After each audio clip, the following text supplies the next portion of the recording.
Visakha railway స్టేషన్లో భారీ అగ్ని ప్రమాదం జరిగింది. ఆగి ఉన్న రైల్లో ఒక్కసారిగా మంటలు చెలరేగాయి.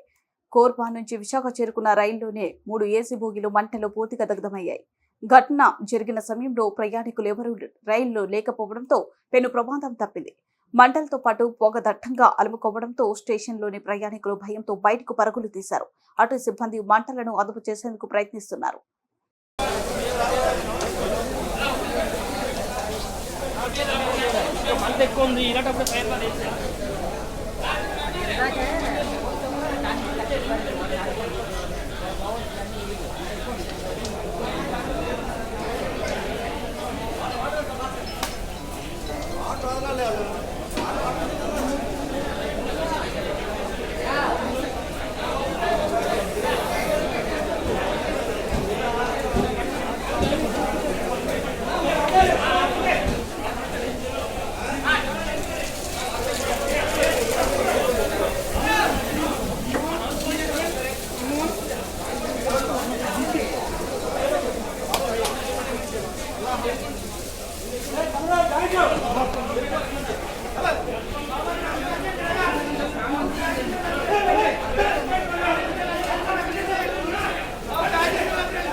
అక్కడ వెళ్ళిపోతాం.